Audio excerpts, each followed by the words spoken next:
Hello dear students, welcome to English Textbook YouTube channel.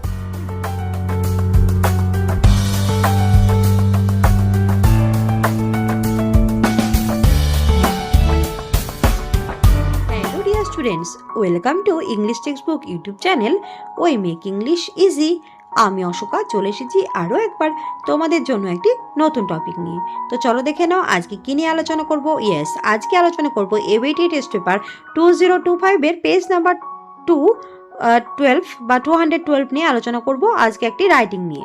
তো দেখো এখানে একটা সেকশন সি রাইটিং পার্টে তোমাদের একটা 7 নম্বর যেটা কোয়েশ্চেনটা রয়েছে তোমরা এটা পেয়ে যাবে 212 পেজে। তো দেখো এখানে কি রয়েছে, whenever you see an oak tree failed, swear now you will plant two.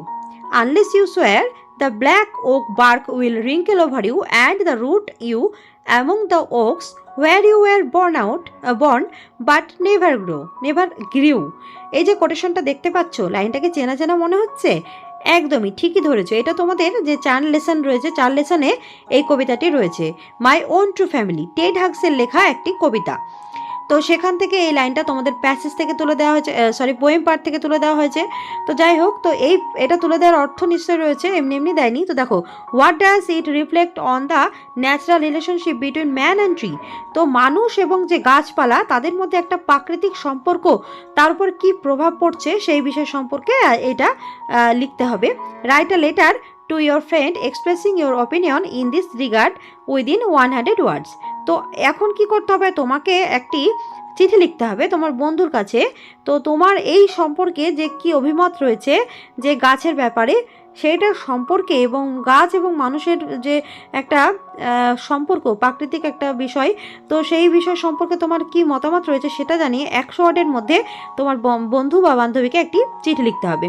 তো এই হচ্ছে টপিক আজকের। তো চলো মেন টপিকে যাওয়ার আগে প্রথমে বলে রাখি, যারা আমাদের চ্যানেল নতুন ভিউয়ার্স আছো তারা কিন্তু অবশ্যই চ্যানেলটিকে সাবস্ক্রাইব করবে এবং আমাদের পাশে থাকবে। এবং যদি তোমাদের পুরোনো আগে যে অনেক ভিডিও আমি অলরেডি প্রোভাইড করছি সেগুলো তোমরা না দেখে থাকো, তাহলে কিন্তু অবশ্যই প্লেলিস্টে গিয়ে তোমরা কিন্তু চেক করে নিতে পারো যদি প্রয়োজন মনে হয়। তো যাই হোক, অনেক কথা হলো, শুরু করছি আজকে টপিক। Let's get started. তো দেখো, এই যে বললাম, a letter writing to your friend expressing your opinion about tree. তো এই বিষয় সম্পর্কে আজকে লেটার। তো দেখো, তো তোমরা জানো যেহেতু ফার্স্টে কি করতে হবে, ডিয়ার ফ্রেন্ডস নেম। তো এখানে দেখো ডিয়ার লিখলে তারপরে ফ্রেন্ডস নেমের জায়গায় তোমার বন্ধু বা বান্ধবীর নাম তোমরা লিখবে। আর তার আগে একটা কথা বলে রাখি যে তোমাদের যেটা কাজ সেটা হচ্ছে তোমাদের একটা অ্যাড্রেস লিখতে হবে, তোমার নিজের অ্যাড্রেস লিখতে হবে। সেটা কোথায় বলো তো, এখানটায়। তো এখানে তোমার নিজের অ্যাড্রেসটা এখানে লিখে দেবে, তোমার নিজের অ্যাড্রেসটা এখানে লিখবে এবং তার নিচে ডেট লিখে দেবে। অ্যাড্রেস প্লাস হচ্ছে ডেট, এখানে ডেটটা লিখে দেবে। তো অ্যাড্রেস তার নিচে ডেট, তারপরে একটা লাইন ছেড়ে দিয়ে এখান থেকে স্টার্ট করবে। তো এখানে 2টো পয়েন্ট এবং এখানে 3 নম্বর পয়েন্ট, অর্থাৎ মাই ডিয়ার ফ্রেন্ড এখানটায় লিখবে, লিখে তারপরে এখানে তোমার বন্ধুর বা বান্ধবীর নামটা এখানে লিখে দিবে। ওকে, তারপর দেখো শুরু করছি ফার্স্ট লাইন।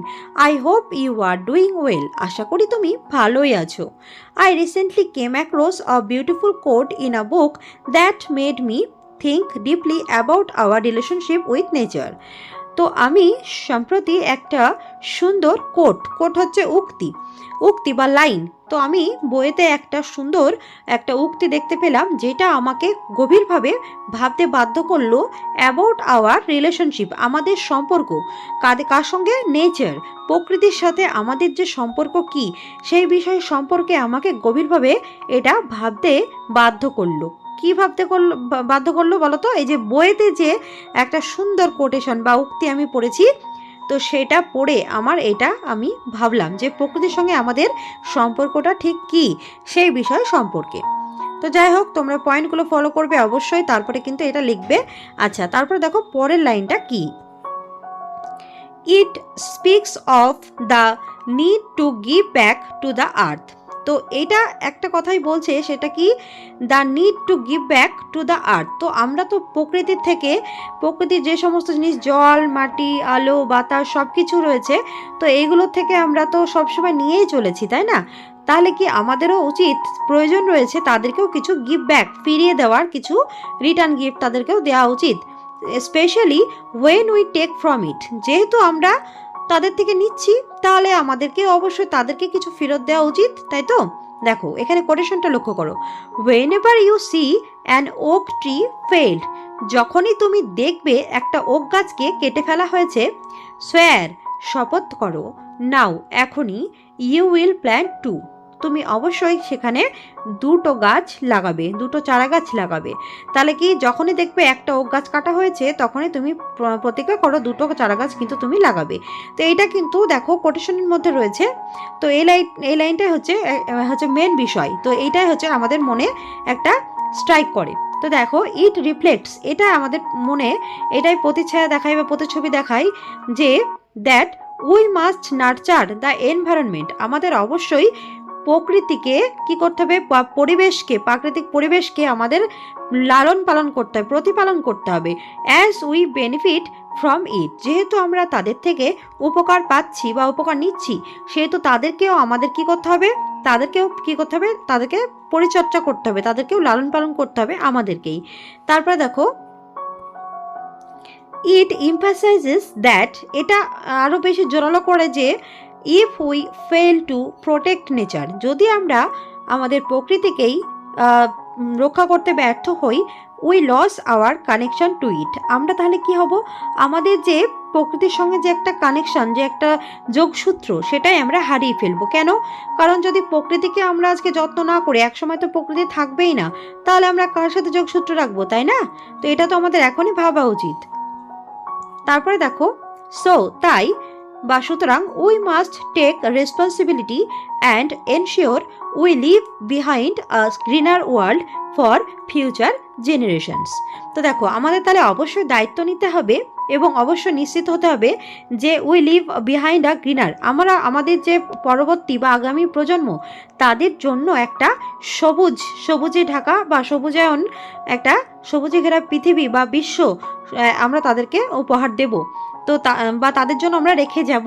তো এটাই আমাদের অবশ্যই কিন্তু সুনিশ্চিত করতেই হবে আগামী প্রজন্মের জন্য, এবং তার জন্য আমাদের অবশ্যই কিন্তু দায়িত্বভার আমাদের কাঁধেই তুলে নিতে হবে।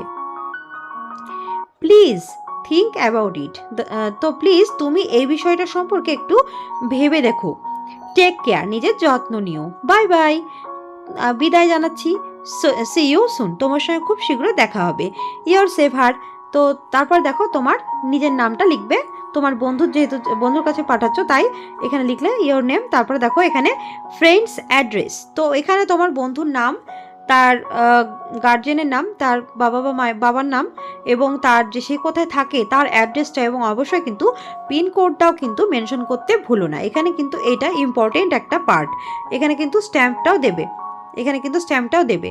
তো যাই হোক, তোমরা এটা জানো, সকলেই জানো। এখানে একটা বক্স মতন করে দেবে, তো বন্ধুর অ্যাড্রেসটা এখানে লিখে দিলে তারপরে কিন্তু এটা কমপ্লিট হলো। তাহলে ফার্স্টে তোমার অ্যাড্রেস এবং লাস্টে বন্ধুর অ্যাড্রেস, এটা লিখে দিলে। আচ্ছা, তো এখানে বেশ কিছু পয়েন্টগুলো রয়েছে, গ্রিটিংস দেওয়া, গ্রিটিংস বলতে এখানে ডিয়ার ফ্রেন্ড এগুলো লিখতে হবে, এবং তারপরে এখানে ইয়োর সেভার এগুলো লিখতে হবে, এগুলো একটু মাথায় রাখবে। আচ্ছা, তো যাই হোক, তোমরা এগুলো সবই জানো যদিও। আচ্ছা, তো আমার যেহেতু বলার কর্তব্য আমি একটু বললাম। তো যাই হোক, তো আজকের এই লেটার রাইটিংটি এখানেই শেষ হচ্ছে। যদি ভিডিওটি ভালো লাগে অবশ্যই কিন্তু লাইক করবে, কমেন্ট করে জানাবে কেমন লাগলো, এবং অবশ্যই কিন্তু বন্ধুদের সাথে শেয়ার করে দেবে যাদের এটা প্রয়োজন রয়েছে, এবং অবশ্যই চ্যানেলটিকে সাবস্ক্রাইব করে আমাদের পাশে থাকবে। আবার দেখা হচ্ছে পরের ভিডিওতে। Thanks for watching.